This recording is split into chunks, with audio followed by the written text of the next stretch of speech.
Dilsukh Nagar metro station వద్ద నిర్వహించిన కార్యక్రమంలో ఎల్బీ నగర్ ఎమ్మెల్యే దేవిరెడ్డి సుధీర్ రెడ్డి కాంగ్రెస్ ప్రభుత్వంపై విమర్శలు చేశారు. ఎన్నికల సమయంలో నిరుద్యోగులకు ఇచ్చిన హామీలను ప్రభుత్వం అమలు చేయలేదని ఆరోపించారు. గత టీఆర్ఎస్ ప్రభుత్వం ఇచ్చిన నోటిఫికేషన్లు తప్ప కొత్త ఉద్యోగ ప్రకటనలు లేవని పేర్కొన్నారు. జూన్ 2 లోపు జాబ్ క్యాలెండర్ విడుదల చేయాలని డిమాండ్ చేశారు.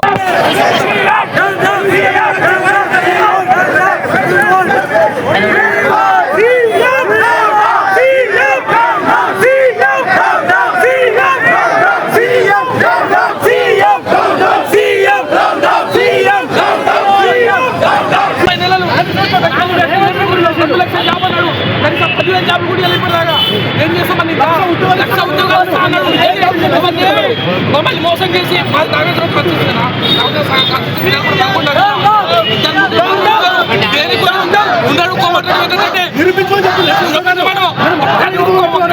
ఉద్యోగాలు కూడా ఇచ్చిన జాబ్లు ఒక పక్కన ఇచ్చే మేము జాబ్లు ఇచ్చామని ఏడిచ్చిలేనా ఏమీలే. మేము లేకపోతే కాంగ్రెస్ ప్రభుత్వమే వచ్చేది కాదు, మా ఇంట్లో కాంగ్రెస్ ప్రభుత్వమే వచ్చేది కాదు. ఇక్కడ మరి కష్టపడి తెచ్చుకున్న ప్రభుత్వంలో ఈ బతుకులు రోడ్ల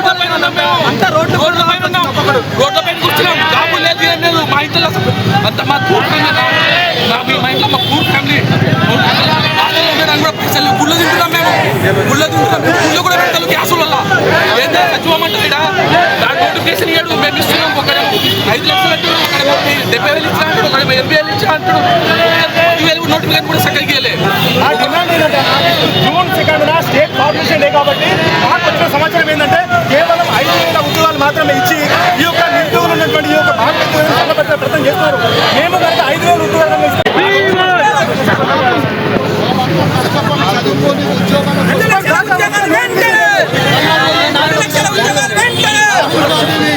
సెంట్రల్ లైబ్రరీ తీసుకొచ్చి మరి ప్రియాంక గాంధీని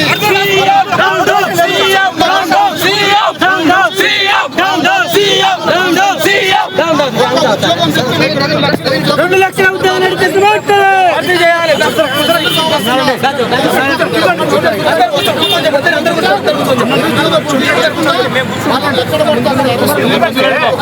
నోటిఫికేషన్ లేదు.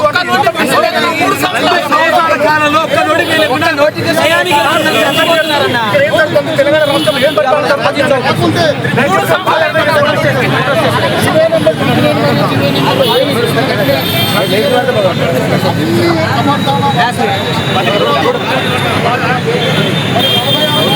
ఏం చేస్తున్న నిరుద్యోగులను ఎక్కడ పడితే అక్కడ ఈ ప్రభుత్వాన్ని ప్రశ్నిస్తే అరెస్ట్ చేసిన పరిస్థితి ఉంది. అరెస్టులు గత ఈ 30 నెలల నుంచి జరుగుతూనే ఉన్నాయి. అయినా కానీ తప్పనిసరిగా ఇవాళ బీఆర్ఎస్ పార్టీ యంత్రాంగం అందరూ కూడా రోడ్ల మీదకి నిరుద్యోగులకు అండగా నిలబడతాం వచ్చిండ్రు.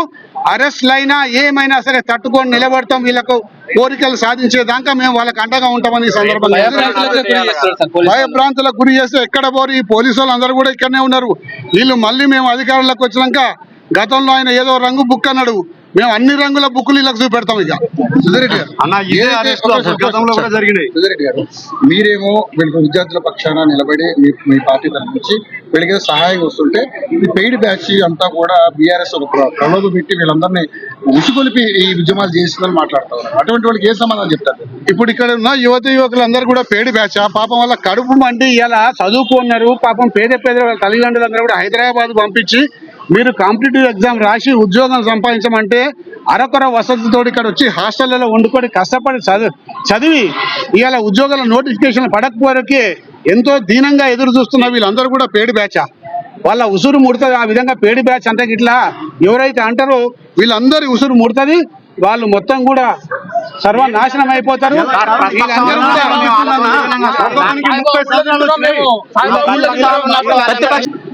రాష్ట్రంలో ఒకరి ఉద్యోగం పడగొడితే 2 లక్షల ఉద్యోగాలు మీకు ఇస్తా అని చెప్పేసి ఆ రోజు నిరుద్యోగ యువకులందరినీ కూడా రెచ్చగొట్టి లేనిపోని ఆశలు వాళ్ళకి కల్పించి మరి రాహుల్ గాంధీ గారిని సెంట్రల్ లైబ్రరీ తీసుకొచ్చి మరి ప్రియాంక గాంధీ గారిని తీసుకొచ్చి సరూర్ నగర్ లో యూత్ డిక్లరేషన్ పెట్టించేసి మరి నిరుద్యోగ బుద్ధి ఇస్తా అని చెప్పిండి అనేక రకాల వాగ్దానాలు చేసి ఇలా నిజంగా నిరుద్యోగులను న్యాయవంచన చేసిన ఘనత రాహుల్ గాంధీని మరి రేవంత్ రెడ్డిది అని చెప్పి ఈ సందర్భంగా అమలు చేసుకుంటా ఉన్నాం. ఎక్కడ పోయినాయి మీ వాగ్దానాలు? ఏం చేస్తున్నారు ఈ మంత్రులందరూ కూడా? 30 నెలలు కావాల్సి వస్తుంది. మరి గతంలో టీఆర్ఎస్ ప్రభుత్వం ఇచ్చిన నోటిఫికేషన్లు పరీక్షలు పెట్టిన అవే తప్ప కొత్త నోటిఫికేషన్ ఇచ్చిన దాఖలాలు ఏవి కూడా లేవు. ఒక 60 ఉద్యోగాలు ఏదో గ్రూప్ 1 ఉద్యోగాలు 503 ఉద్యోగాలకు కలిపి మేము చేశామని చెప్పేసి ఇవాళ నియామక పత్రాలు అందజేసి అసెంబ్లీలో పచ్చి అబద్ధాలు మాట్లాడిన ఈ కాంగ్రెస్ పార్టీ మరి ముఖ్యమంత్రి గారికి మంత్రులకు అందరూ కూడా రాబోయే రోజుల్లో ఈ విద్యార్థులు కానివ్వండి నిరుద్యోగులు కానీ గట్టిగా గుణపాఠం చెప్తారు. తప్పనిసరిగా ఉద్యోగాలు ఇవ్వాల్సిందే. మీరు చెప్పిన 2 లక్షల ఉద్యోగాలు ఇవ్వకుంటే నిరుద్యోగులందరూ కూడా రోడ్ల మీదకి వస్తారు, మీకు గట్టిగా గుణపాఠం చెప్తారు. మీరు వాడిన భాషలు ఏదైతే ఉన్నదో మరి నిరుద్యోగులందరూ కూడా మిమ్మల్ని వంగబెట్టి గుద్దుతారా, పండబెట్టి తొక్కుతారా, మీ లాగులలో తొడలు వదిలిపెడతారా, పేగులు మెడలేసుకుంటారా అది సంగతి రాబోయే రోజుల్లో వీళ్ళే అందరూ కూడా మీకు చెప్తారు, చేసి చూపెడతారు. కాబట్టి నిరుద్యోగ యువకులను ఇప్పటికైనా మోసం చేయకుండా తొందరగా జాబ్ క్యాలెండర్ని రిలీజ్ చేసి ఉద్యోగ నోటిఫికేషన్లు జారీ చేయాలని చెప్పేసి కోరుతూ బీఆర్ఎస్ పార్టీ సంపూర్ణంగా ఈ నిరుద్యోగులకు మద్దతు ఉంటుంది. ఎక్కడ దానికైనా సరే ఉద్యమం చేస్తాము. మేమందరం కూడా కార్యకర్తలందరం కూడా మీకు అందరం కూడా అందుబాటులో ఉంటామని చెప్పి కూడా ఈ సందర్భంగా మనవి చేసుకుంటూ తొందరలో ఉద్యమ కార్యాచరణ మొదలు పెడతాము. నిరుద్యోగులకు జరిగిన మోసాన్ని మళ్ళీ ఇతర వేరే వాళ్ళకి జరగకుండా తగు చర్యలు తీసుకుంటామని కూడా ఈ సందర్భంగా మనవి చేసుకుంటాం. కష్టపడి ఇలా చదువుకుంటున్నారు. ఒక్కొక్క రోజు భోజనం లేకపోతే అక్కడ గుళ్ళల్లో ఇక్కడ గుళ్ళల్లో నిజం కూడా కష్టపడి అక్కడ చదివి తినుకుంటా ఇవాళ ఎప్పుడు వస్తుందా నోటిఫికేషన్, ఎప్పుడు మేము చదివి పాస్ అవుతామా అని చెప్పేసి 1000 కళ్ళతో చూస్తే పెయిడ్ బ్యాచ్ అని ఆయన అంటానికి నోరు ఎట్లా వస్తుందని చెప్పేసి నిజంగా కూడా చాలా దుర్మార్గమైన మాట. ఈ దుర్మార్గమైన మాటలు మాట్లాడే వాళ్ళకు తగు బుద్ధి చెప్తాం రాబోయే రోజులను కూడా మనవి చేస్తాం. పేపర్ లీక్ చేశారు సార్. చాలా మంది విద్యార్థుల్ని వాళ్ళ భవిష్యత్తుని అంధకారంలో పడేశారు. దాదాపు 25 లక్షల మంది ఎగ్జామ్ రాస్తే ఈ రోజు తల్లిదండ్రులు కూడా నెత్తి నోరు ముట్టుకున్నటువంటి పరిస్థితి. ఇలా నిజంగా కూడా ప్రతి నీట్ పేపర్ లీక్ చేయడం వల్ల వాళ్ళందరూ కూడా మళ్ళీ చాలా అనేక రకాల ఇబ్బందులు ఉన్నాయి. వీటికన్నిటి కూడా మూల్యం చెల్లించుకుంటారు తప్పనిసరిగా.